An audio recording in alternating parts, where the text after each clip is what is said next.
Rector of the University of Iceland, Kristín Ingólfsdóttir, ministers of the Icelandic government, ambassadors and representatives of foreign states, dear colleagues, dear guests, and finally, but prominently, honorary speaker Noam Chomsky. My name is Ástráður Eysteinsson, and as Dean of the School of Humanities, I should like to welcome you to this event, which constitutes a key contribution of our school to the centenary celebration of the University of Iceland.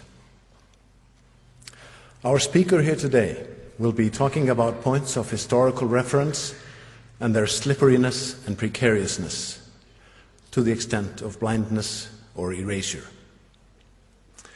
One of the most frequently heard points of historical reference here in Iceland in the past 3 years is after the crash, eftir hrunið.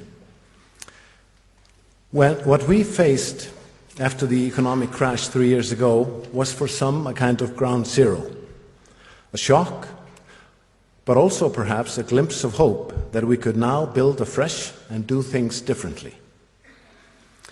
Many felt that we might have learned the importance of critical thinking, gagnrýnin hugsun, as we call it in Icelandic. And people in academia, including us in the humanities, thought that this might lend an edge to the social role of the university. What all of us should have learned is the inevitability of politics, the fact that we are all social beings and therefore political, and that we must not leave politics to professional politicians, nor vital social issues to what has been called a free market. The honorary guest of the School of Humanities on the occasion of the centenary of the University of Iceland has sought to teach us these lessons for some decades now. Time and again he has demonstrated that critical thinking and political enlightenment means scratching through the surface of shallow and often misleading media coverage and the ideological reconstruction, manipulation, or forgetting, willful or not, of events that shape the lives and environments of people in different parts of the world. Noam Chomsky, Professor Emeritus at the Massachusetts Institute of Technology, is a prolific and renowned scholar of linguistics. He has had an enormous impact in that field as well as in adjacent fields. He is often said to be the most cited scientist alive. What is truly astounding is how Professor Chomsky has found time for what can only be called another full-time career as a social critic and activist. He has traveled widely as a lecturer and participant at conferences, and he has written numerous political articles and books. Professor Chomsky gave a fascinating talk on linguistics earlier today, contributing to an interdisciplinary MA course now underway at the University of Iceland, dedicated to the various aspects of his scholarship and career. We now get to listen to his political lecture. 9/11 is only 2 days away, and the title of today's talk is The Two 9/11s, Their Historical Significance. It is a privilege and a great pleasure for us in the School of Humanities to have Professor Noam Chomsky as our honorary guest and lecturer. Welcome, Professor Chomsky.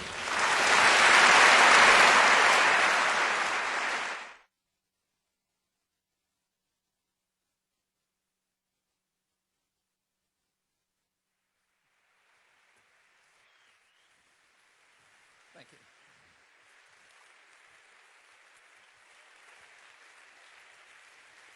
Thank you.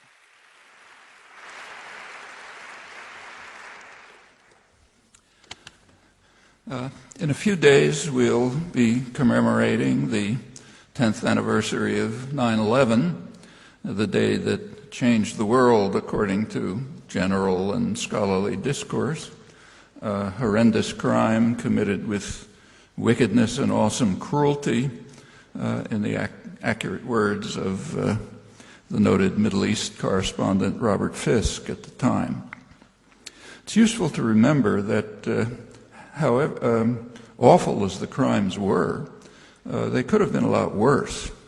Not hard to imagine So suppose, for example, that the attack had gone as far as bombing the White House, killing the president, imposing a brutal military dictatorship that killed thousands of people, tortured tens of thousands, while establishing an international terror center that helped impose similar torture and terror states elsewhere, carried out an international assassination campaign, and as an extra fillip brought in a team of economists, let's call them the Kandahar Boys, who drove the economy into one of the worst depressions in U.S. history. That plainly would have been a lot worse than what happened on 9/11/2001. Unfortunately, it's not a thought experiment. It happened. The only inaccuracy in this brief review is that the numbers should be multiplied by 25.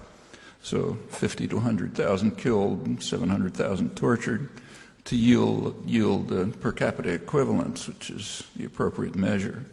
Well, I'm referring, of course, to what in Latin America is often called the first 9/11, September 11th, 1973, when the United States succeeded in its intensive efforts to overthrow the democratic government of Salvador Allende in Chile with a military coup that placed General Pinochet's brutal regime in office.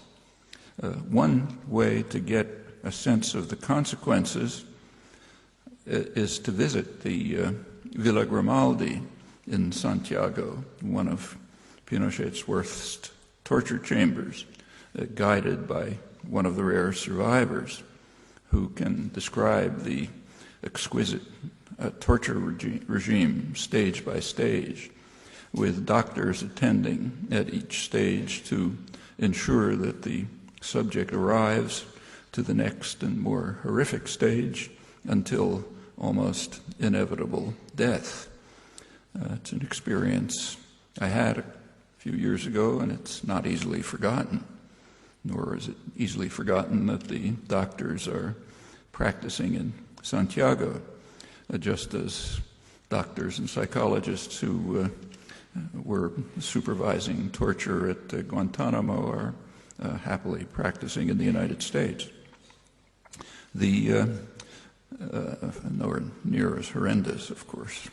The goal of the operation that succeeded on 9/11/1973, in the words of the Nixon administration, was, I'm quoting, to kill the virus that might encourage all of those foreigners who are out to screw us by taking over their own resources and pursuing a policy of independent development in other ways. This quotes from recently released tapes. In the background was a thesis expressed by the National Security Council, highest planning body, that if the United States could not control Latin America, it could not expect to achieve a successful order elsewhere in the world, that is, to control the rest of the world, which is a very explicit goal of planners since World War II placed the United States in a position of global dominance with no analog in history.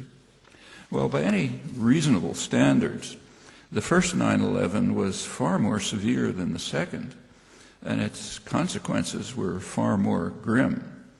But the first 9/11, unlike the second, is not held to have changed the world. Quite the contrary, it was, I'll quote, "it was nothing of very great significance," Henry Kissinger's words when he assured his boss a few days later after the successful outcome. And it remains almost unknown in the civilized West.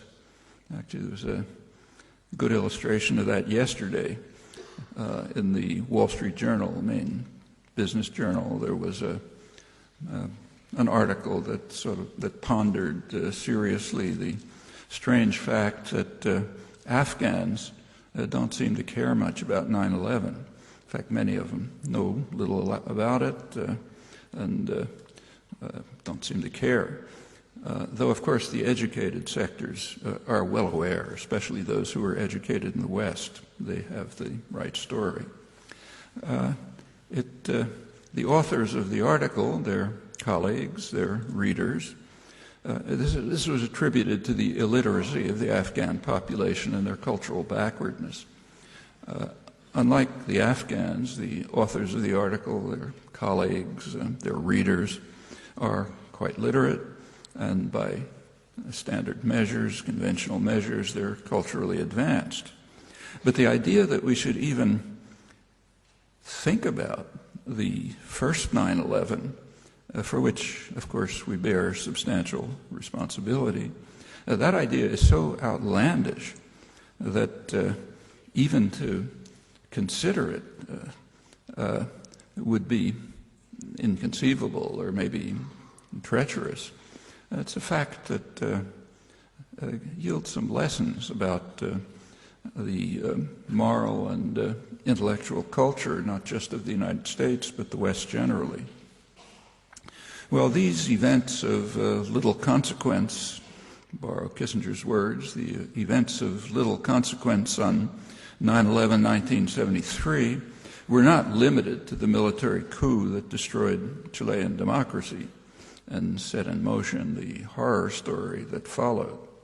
The first 9/11 was just one act in a drama that took shape in 1962 when President Kennedy shifted the mission of the Latin American military, which of course the U.S. controls, shifted their mission from a hemispheric defense, that was an anachronism from World War II, shifted it from that to internal security, which is no joke. And the consequences are outlined by Charles Maechling. He was the person who led counterinsurgency and internal defense planning from 1961 to 1966, the Kennedy and early Johnson administrations. He described Kennedy's 1962 decision as a shift, I'm quoting him, from toleration of the rapacity and cruelty of the Latin American military to direct complicity in their crimes, to U.S. support for the methods of Heinrich Himmler's extermination squads. There's a recently published Cambridge University academic scholarly history of the Cold War. In it, one of the chapters is by Latin American scholar John Coatsworth. He writes that from that time, 1962, to the Soviet collapse in 1990, I'm quoting him, the numbers of political prisoners, torture victims, and executions of nonviolent political dissenters in Latin America vastly exceeded those in the Soviet Union and its East European satellites. That included many religious martyrs. There was a kind of a war against the church underway, and mass slaughter as well, consistently supported or initiated in Washington, equally consistently backed in Europe. The last major violent act was the brutal murder of 6 leading Latin American intellectuals, Jesuit priests, just days after the Berlin Wall fell, also their housekeeper and daughter, to ensure that no witnesses survived. The perpetrators were an elite Salvadoran battalion, which had already left a shocking trail of blood, probably tens of thousands of victims.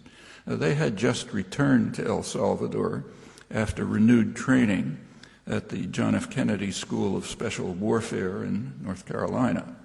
And they were acting on direct orders of the High Command, which had intimate relations with the U.S. government. That was revealed 2 years ago in the Spanish press and the Salvadoran press, arousing no interest in the West.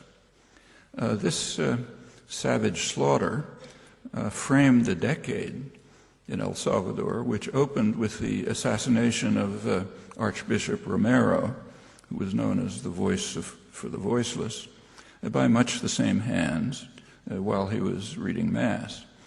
Also a matter of no consequence, little noticed, long forgotten.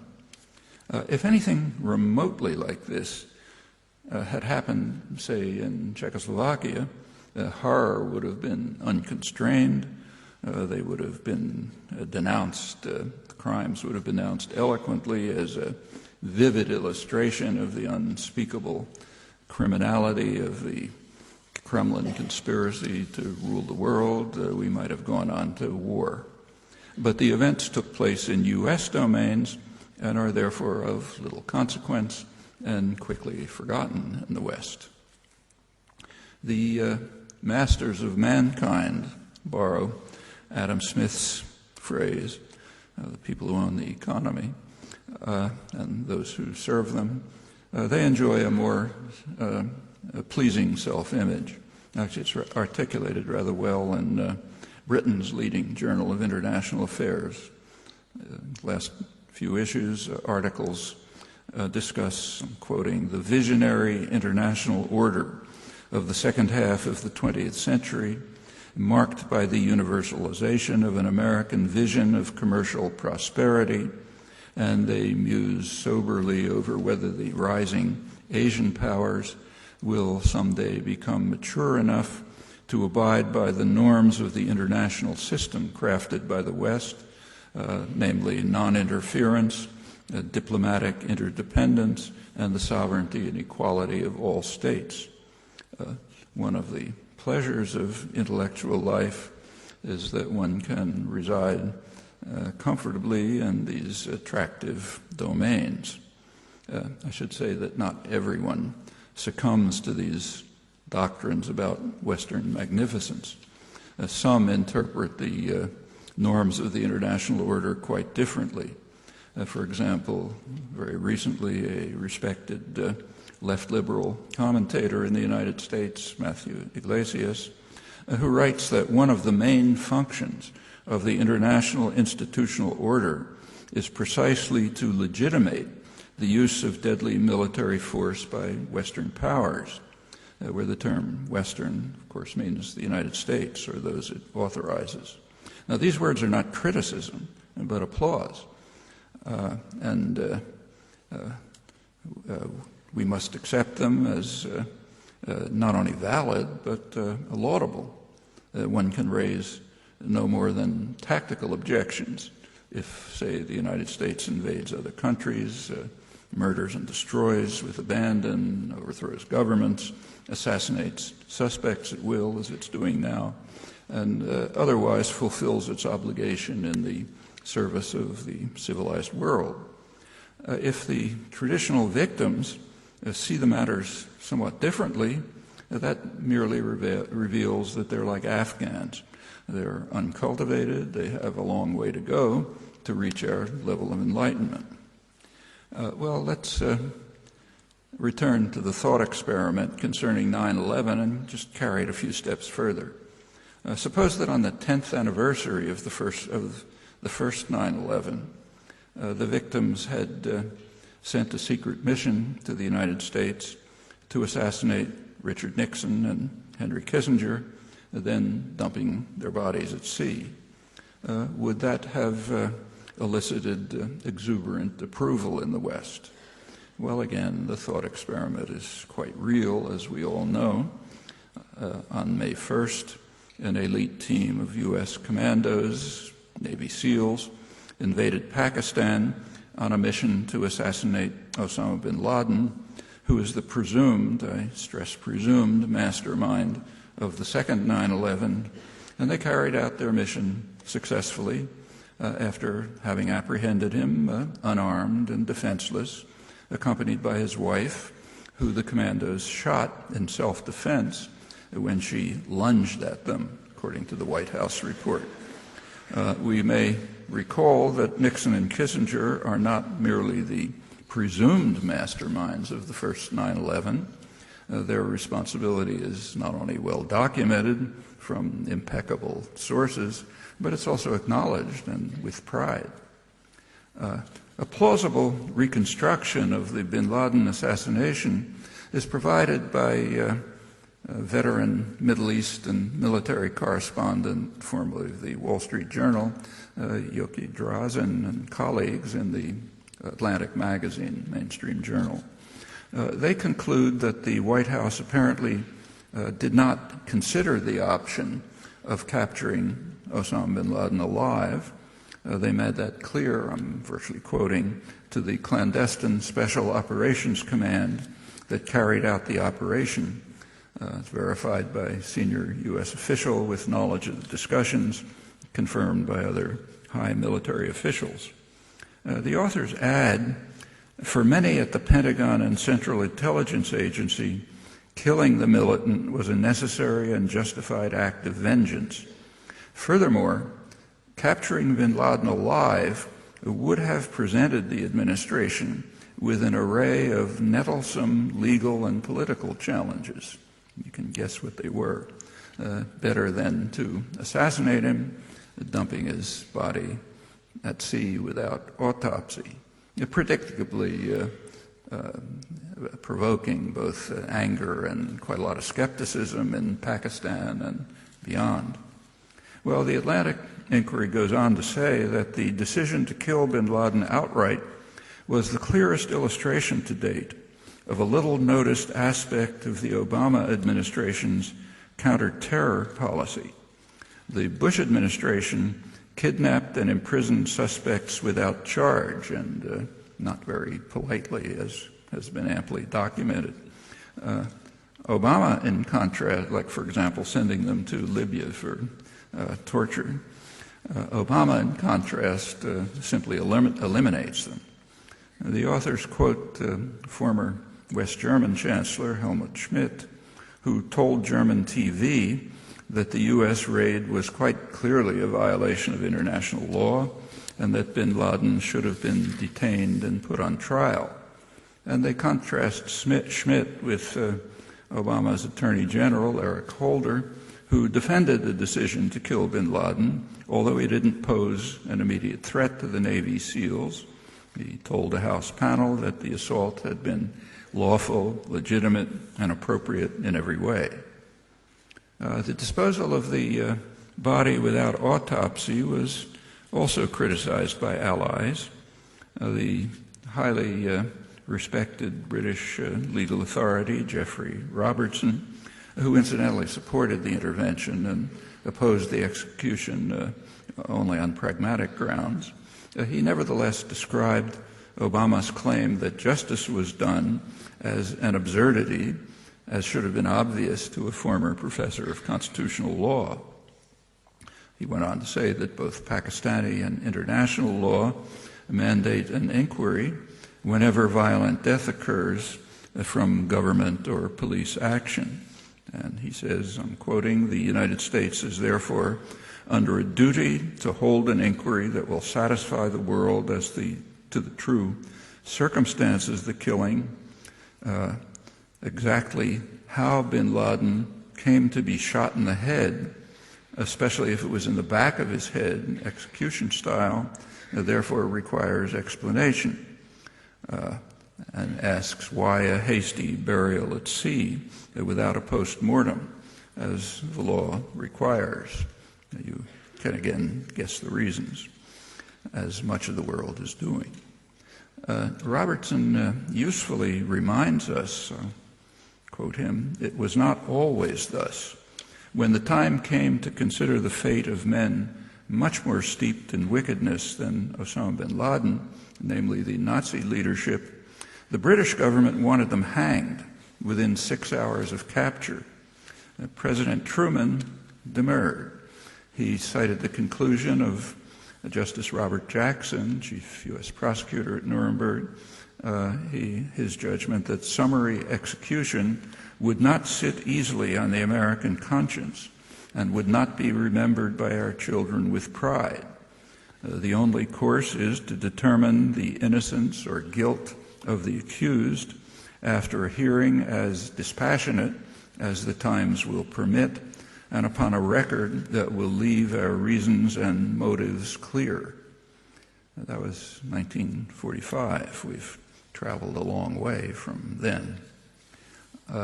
In societies that profess some respect for civilized norms, suspects are apprehended and brought to fair trial. And I stress suspects.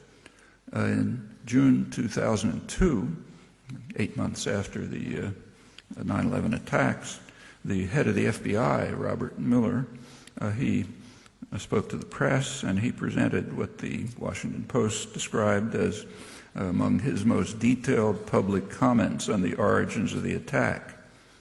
He could say only that investigators believe that the September 11th attacks came from al-Qaeda leaders in Afghanistan, that the actual plotting was done in Germany, and that the financing came through the United Arab Emirates from sources in Afghanistan. Well, what the FBI believed in June 2002, they plainly didn't know 8 months earlier when the bombing began, in order to compel the Taliban to turn the suspect over to Washington. So it is not true, as President Obama claimed after the assassination, his words, "We quickly learned that the 9/11 attacks were carried out by al-Qaeda." Well, there's never been any reason to doubt what the FBI believed in mid-2002, but that leaves us far from the proof of guilt that's required in civilized societies. And whatever the evidence might be, it doesn't warrant murdering a suspect who could easily have been apprehended. In fact, he was apprehended and brought to trial. And much the same is true of the evidence that's been provided since. The most comprehensive report to date is the government's official 9/11 Commission. It published many volumes. It provided extensive circumstantial evidence of bin Laden's role in 9/11, almost entirely based on what it had been informed about confessions by prisoners in Guantanamo. Nothing direct that they could find. Well, it's unlikely that much of that would have held up in an independent court, considering the shocking way in which confessions were elicited, which you know about, I'm sure. But in any event, the conclusions of an official investigation based on secondhand evidence, however convincing one may find them, they plainly fall far short of a sentence by a credible court, and that's what shifts the category of the accused from suspect to convicted. Well, continuing with thought experiments, which are a useful intellectual device, we might ask ourselves how we would react if Iraqi commandos landed at George W. Bush's compound, assassinated him, and dumped his body in the Atlantic after proper burial, of course. Uncontroversially, he's not merely a suspect. He's rather what he called the decider, his term, who gave the orders to invade Iraq, that is, to commit, I'm quoting, the supreme international crime, differing only from other war crimes in that it contains within itself the accumulated evil of the whole. That's quoting the Nuremberg Tribunal, since incorporated in international law. Well, in Iraq, the accumulated evil of the whole includes hundreds of thousands of deaths, millions of refugees, destruction of much of the country and its national heritage, and the murderous sectarian conflict that is now spread to the rest of the region. And uncontroversially, these crimes vastly exceed anything attributed to bin Laden. To say that this is uncontroversial, as it surely is not to imply that it's not denied. There are people who insist that the world is flat. So it doesn't change the fact that it's uncontroversial that the earth is not flat. Similarly, it's uncontroversial that Stalin and Hitler were responsible for horrendous crimes, but of course loyalists deny it. All of this should again be too obvious for comment. It is not, however, and that's a fact from which we again can learn something about our cultural milieu. Similarly, it's uncontroversial that Bush and associates did commit the supreme international crime. the crime of aggression. Now, that crime was defined clearly enough by Justice Jackson, Chief of Counsel for the United States at Nuremberg, later reiterated in an authoritative General Assembly resolution. An aggressor, in Jackson's words, opening statement to the tribunal, an aggressor is the first to commit such actions as invasion of its armed forces, with or without a declaration of war, in the territory of another state. And no one, even the most extreme supporter of the aggression, denies that Bush and associates did exactly that. We might also do well to recall Justice Jackson's eloquent words at Nuremberg on the principle of universality. If certain acts of violation of treaties are crimes, they are crimes whether the United States does them or whether Germany does them. And we are not prepared to lay down a rule of criminal conduct against others, which we would not be willing to have invoked against us. We must never forget that the record on which we judge these defendants is the record on which history will judge us tomorrow. To pass these defendants a poisoned chalice is to put it to our own lips as well. So we're left with two choices. Either Bush and associates are guilty of the supreme international crime, includes Blair and others, including all the evil that followed, the crimes that go vastly beyond anything attributed to bin Laden, or else we simply declare that the Nuremberg proceedings were a farce and that the Allies were guilty of judicial murder, victor's justice. I don't think there's an alternative. Again, that's entirely independent of the question of the guilt of those charged, established by the Nuremberg Tribunal. In the case of the Nazi criminals, plausibly surmised, but no more than that, from the outset in the case of bin Laden. And there was an opportunity to prove the case in court, but that was undermined by President Obama. Again, we may ask why. A few days before the bin Laden assassination, a gentleman named Orlando Bosch died peacefully in Florida, where he resided along with his accomplice, Luis Posada Carriles, and many of their associates in international terrorism. In this case, it's the massive program of terror against Cuba that was launched by President Kennedy, continued by his successors, a program which was intended to bring, quoting, to bring the terrors of the earth to Cuba. That's Kennedy advisor, historian Arthur Schlesinger, in his biography of Robert Kennedy. Robert Kennedy was assigned this task to bring the terrors of the earth to Cuba as his highest priority, and it was pretty serious. Bosch was accused of dozens of terrorist crimes by the FBI and then granted a presidential pardon by Bush #1 over the objections of the Justice Department.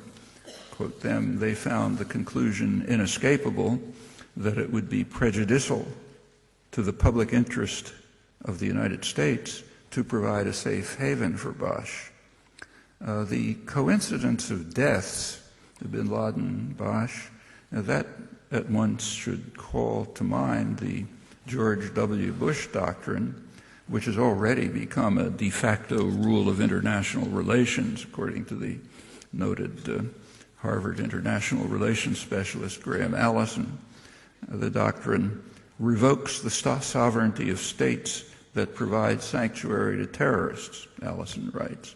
He's referring to Bush's pronouncement to the Taliban that those who harbor terrorists are as guilty as the terrorists themselves. Such states, therefore, have lost their sovereignty and are fit targets for bombing and terror. For example, the state that harbored Bosch and his associates. When Bush issued this new de facto rule of international relations, no one seemed to notice that he was calling for invasion and destruction of the United States and murder of its criminal presidents. None of this is problematic, of course, if we simply reject Justice Jackson's principle of universality and adopt instead the principle that the powerful are self-immunized against international law and conventions, as in fact they make very clear. Washington has made it very clear repeatedly, in fact much too little understood, and in very explicit terms. It's also non-problematic if we simply adopt the liberal intellectual doctrine, quoted again, the international order is designed to legitimate the use of deadly military force by the United States. Finally, it's worth thinking about the name given to the assassination mission, assassination of bin Laden. It was called Operation Geronimo. It's an illustration of how deeply rooted the imperial mentality is. Few seem to be able to perceive that the White House, Obama's White House, was glorifying bin Laden by calling him Geronimo. Geronimo was the Apache Indian chief who led the courageous resistance to the invaders that sought to consign his people to the fate, I'm quoting, the fate of that hapless race of Native Americans, which we are exterminating with such merciless and perfidious cruelty, among the heinous sins of this nation, for which I believe God will one day bring it to judgment. Those are not my words. They're the words of the great grand strategist, President John Quincy Adams, the intellectual architect of Manifest Destiny, incidentally many years after his own quite considerable contributions to these sins had passed. Well, there were some who did comprehend the significance of the name, among them the remnants of that hapless race who protested vigorously. And the same was true elsewhere, notably in Mexico, where there was great outrage and disbelief at the choice of name. And remember, these are among people who have not forgotten that the heinous sin in this case was carried out in territories stolen from Mexico in a war of aggression. Well, the reactions that I've mentioned would fall under the category of what's often called American exceptionalism, were it not for the fact that the easy suppression of one's own crimes is virtually ubiquitous among the powerful, of course, apart from those who are defeated and conquered and therefore forced to acknowledge reality. Other current illustrations are too numerous to mention. I'll take just one of great current significance, might lead to nuclear war. Consider Obama's terror weapons, drones, and they are terror weapons, of course. Consider those weapons in Pakistan. Suppose that during, another thought experiment, suppose that during the 1980s, when the Russians were occupying Afghanistan, they had carried out targeted assassinations in Pakistan aimed at the high U.S. officials who were financing, arming, and training the insurgents, incidentally quite proudly and openly. For example, the CIA station chief in Islamabad, who explained that he loved the noble goal of his mission, which in his words was to kill Soviet soldiers, not to liberate Afghanistan, a matter that it was of no interest. Well, there's no need to imagine the reaction if that had taken place.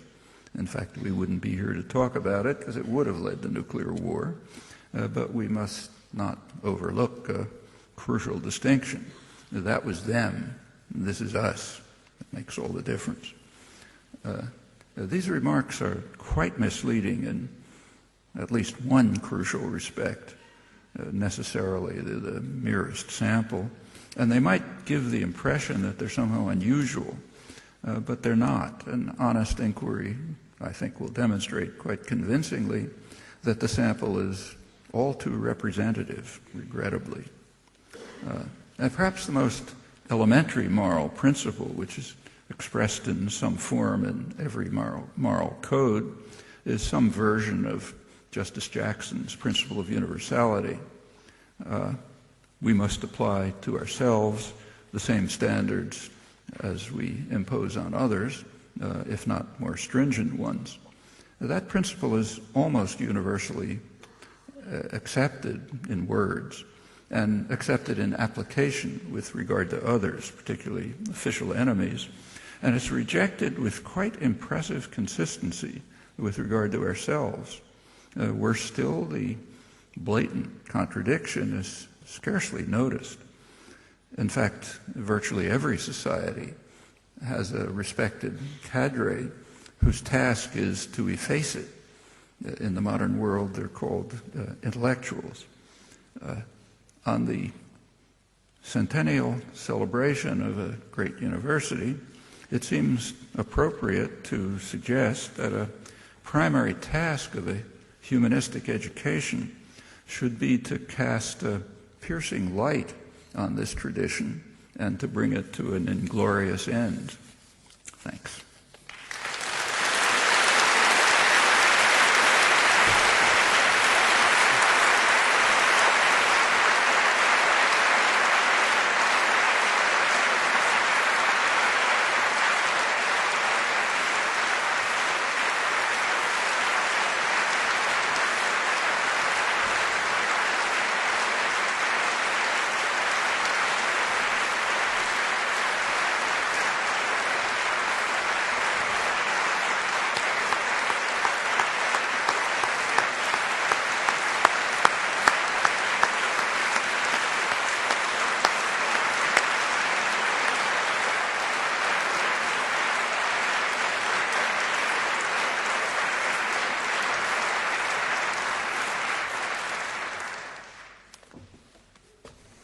Professor Chomsky, many thanks for this powerful, challenging, and albeit a little chilling talk.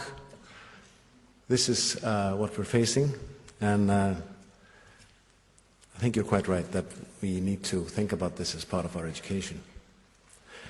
I'd like to say that Professor Chomsky, there was an interview taken yesterday for Silver Eels. Quite a long interview. I hope it will all be shown this Sunday if you want to listen some more to Professor Chomsky. It was a fascinating interview ranging between Iceland, the United States, Pakistan, China, touching on so many of the vital political and social issues of today. Okay, I'd like to thank you all for coming to listen to Professor Chomsky and to celebrate with us the centenary of the University of Iceland. Again, thanks to our visitor and honorary lecturer.